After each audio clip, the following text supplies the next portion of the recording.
Moi, mon interprétation, c'est effectivement que les industriels jouent la montre. Ils essayent probablement de voir combien de temps ils peuvent durer sans avoir à sortir des engagements qui soient fermes. Au service de qui les pouvoirs publics exercent-ils leur action? Est-ce au service donc, des lobbies économiques ou est-ce au service de la population générale?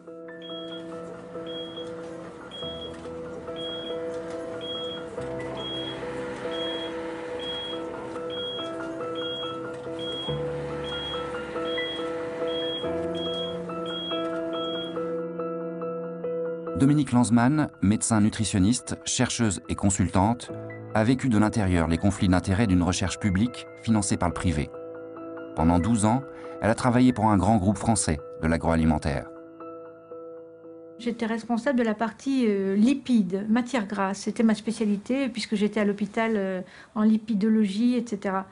Donc j'ai eu l'occasion de rencontrer dans des programmes européens les grands margariniers, huiliers, etc. Et là, les intérêts financiers sont énormes et là, là, on est très méchant.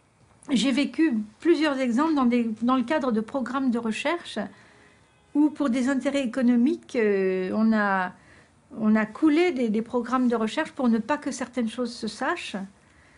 Et où on a même on a fait des choix commerciaux qui allaient à l'encontre de l'intérêt de la santé publique.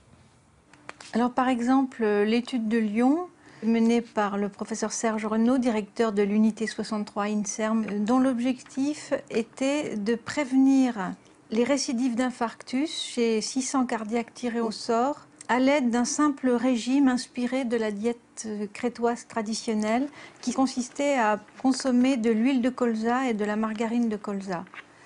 On a fait baisser les récidives d'infarctus de 70% avec du colza. Voici les sujets expérimentaux. Vous voyez que leur courbe se maintient très près du 100%.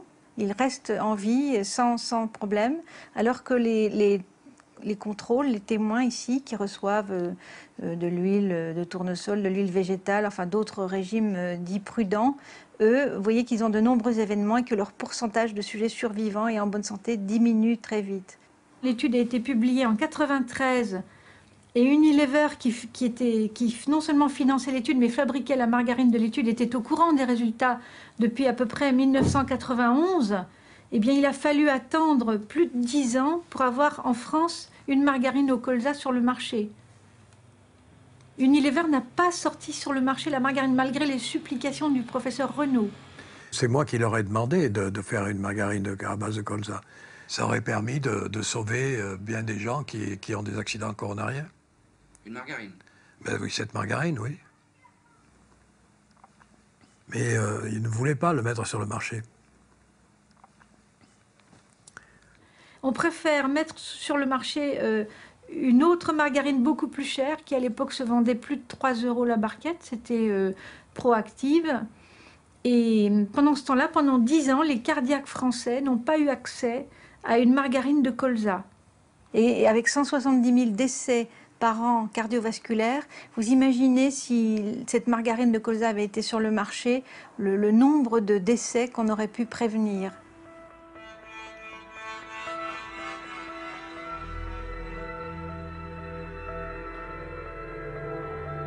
Ils veulent empêcher ce qui les dérange et puis promouvoir ce qui les arrange, tout simplement. En dehors d'Unilever, nous avons demandé à 2 grands groupes agroalimentaires en France de bien vouloir nous recevoir. Et ce, dès le début du tournage de ce film, en novembre 2007. L'enjeu, savoir comment ces entreprises prennent en compte les problématiques santé liées à l'alimentation. Une seule a immédiatement accepté, Danone. La firme a bien voulu nous ouvrir les portes de son centre de recherche de Massy-Palaiseau, là où elle développe en grand secret ses produits de demain.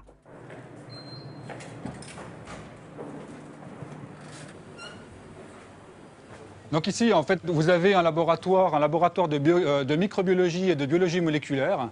On n'est pas dans la médecine parce qu'on n'est pas ici pour traiter, on est plutôt ici pour comprendre quelle est la flore qu'un individu sain doit avoir. Ici, l'entreprise emploie 360 scientifiques et la pointe de la technologie, avec une seule mission, mettre en œuvre sa nouvelle stratégie. Du tout petit, du petit bébé à la naissance jusqu'au senior, le plus âgé possible, on a tellement de propositions à faire, tellement de besoins pour arriver à avoir une meilleure vie.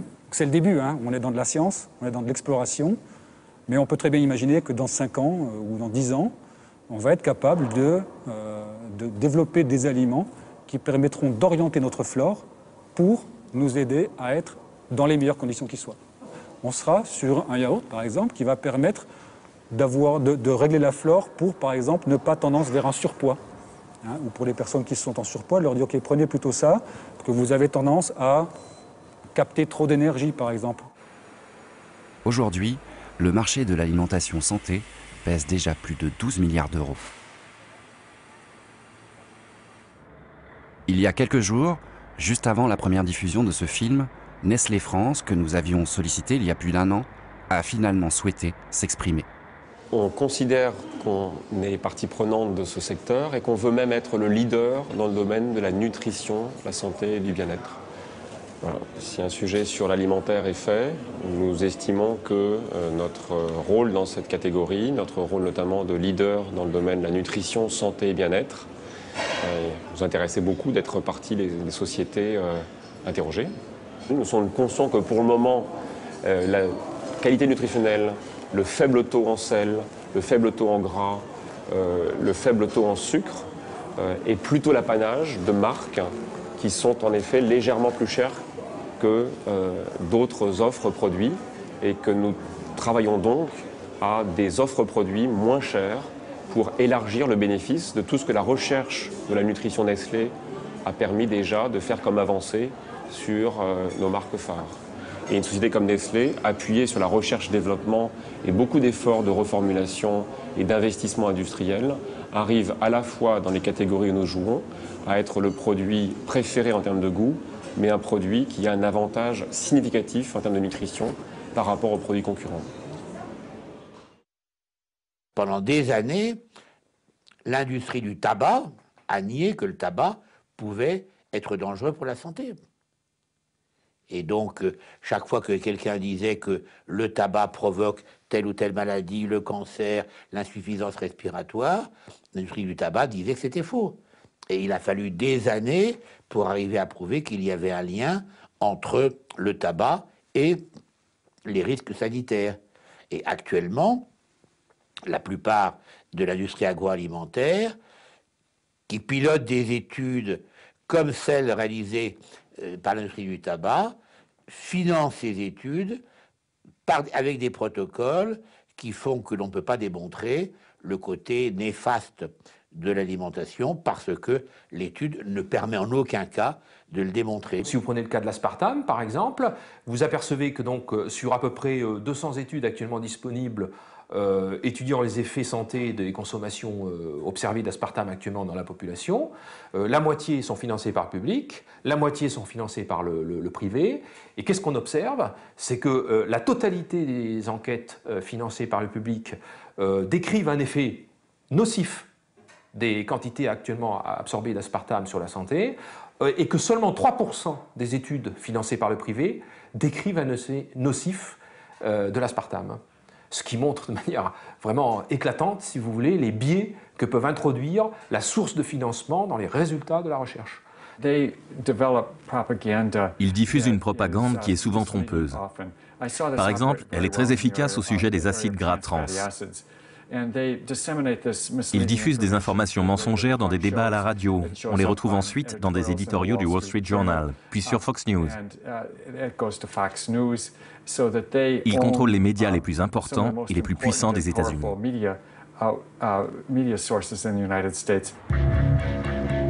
Comme les industriels de la cigarette hier, producteurs et distributeurs de l'agroalimentaire usent aujourd'hui de tout leur pouvoir pour défendre leurs intérêts.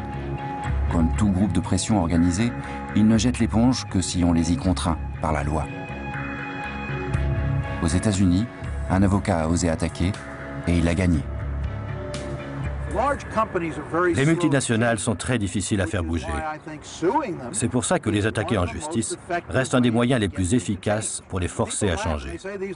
Les gens se moquaient et disaient